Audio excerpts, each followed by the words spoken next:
नमस्कार दोस्तों, मैं हूं आपका अपना सनी यादव काकोरी से, कादम्बरी टाइम पत्रकार।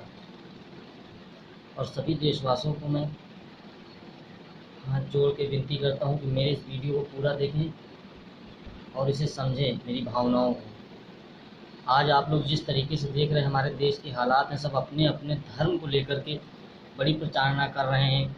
कोई बाबा साहब अम्बेडकर को, कोई बौद्ध जी को, कोई राम जी को, कोई कृष्ण भगवान को मानकर अपना आधार चल रहे हैं। उस हिसाब से तो हमें आने वाले समय में लगता है कि काफ़ी गंभीरता का जो है सामना करना पड़ सकता है। जिस तरीके 1947 में बंटवारा भारत और पाकिस्तान का हुआ था, आने वाले समय में जिस हिसाब के रुझान चल रहे हैं, उस हिसाब से हमें लगता है कि हमारे भारत देश में जातिवाद के नाम पर कई बंटवारे होने वाले हैं। और ख़ास करके हमारे जो युवा दोस्त हैं वो इन चक्करों में बहुत पड़ रहे हैं, राजनीति के चक्कर में बहुत पड़ रहे हैं। राजनीति के चक्कर में इस तरीके से पड़े हुए हैं कि हर नखलऊ के अंदर हर दूसरा लड़का युवा अपने आप को बाहुबली समझने की गलती समझ रहा है। हमारे देश का, और ऐसा नहीं है कि हमारे देश में देश प्रेमी नहीं है या कई ओलंपिक्स खेलों में पदक लाने वाले विजेता, जैसे अभी नीरज चोपड़ा जी की बात करें, उनको इंस्पिरेशन मान के लोगों को, युवाओं को आगे बढ़ने की बजाय वो अपना राजनीतिक करियर बनाने में उनको सपोर्ट कर रहे हैं, ये वैसा ये वैसा। देखिए, एक बंदा जो हमारे भारत देश के लिए गोल्ड मेडल जीत के लाया है, हम युवाओं को तो चाहिए उससे प्रेरणा लेकर के हम भी उसी की तरह बनना कोशिश करें और अपने देश का नाम रोशन कर सकें। लेकिन ऐसा कुछ नहीं हो रहा है। जो हमारे युवा हैं वो राजनीति के चक्कर में पड़ रहे हैं। देखिए, हमारे देश का इतिहास रहा है, राजनीति बहुत ही ख़राब रही है, चाहे वो कोई भी पार्टी हो। और ऐसा भी नहीं है कि किसी पार्टी ने हमारे देश में कार्य नहीं किया है, चाहे वो सपा हो, चाहे बसपा हो, चाहे बहुजन हो, चाहे जो भी हो।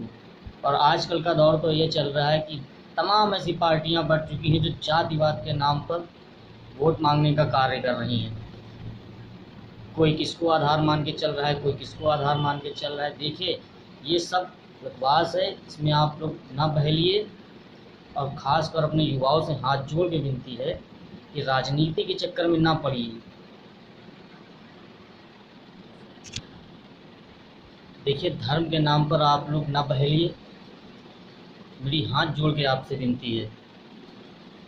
और ख़ासकर युवाओं से ज़रूर विनती करूँगा कि आप लोग धर्म जात के नाम पर भेदभाव करना छोड़ दीजिए, अपने मन में मुटाव लाना छोड़ दीजिए। क्योंकि अगर आप लोग इसी तरह करेंगे तो आने वाले समय में हमारे देश का कई हिस्सों में बंटवारा होने की संभावनाएं दिख रही हैं। इस वजह से मैं आपसे कह रहा हूं कि आप लोग राजनीति के चक्कर में ना पड़िए, पढ़िए लिखिए और बड़े बड़े काम करिए, साइंटिस्ट बनिए, वैज्ञानिक बनिए, IAS ऑफिसर बनिए। राजनीति नहीं करिए, क्योंकि राजनीति का कोई कैरियर नहीं है। राजनेता सब आपस में एक होते हैं। इसका मैं आपको एक छोटा सा उदाहरण देता हूँ। देखिए, जो यादव बिरादरी हमारे यहाँ मानी जाती है वो कृष्ण भगवान को मान के चल रहे हैं। जो ठाकुर हैं वो जो है राम जी को मान के चल रहे हैं। बौद्ध धर्मी बौद्ध जी को मान के चल रहे हैं। मुझे इतिहास के बारे में बिल्कुल नहीं पता है, लेकिन हाँ, जितना मैंने सुना है, जितना मैंने पढ़ा है कई जगह पर, उस हिसाब से एक ये बात है, ये विष्णु भगवान के अवतार राम जी भी थे, कृष्ण जी भी थे, और बौद्ध जी को भी विष्णु भगवान का अवतार माना जाता है। जब भगवान आप लोगों से फिर अवतार पे आप लोग उनके भटक रहे हैं, ये देखिए गलत बात है।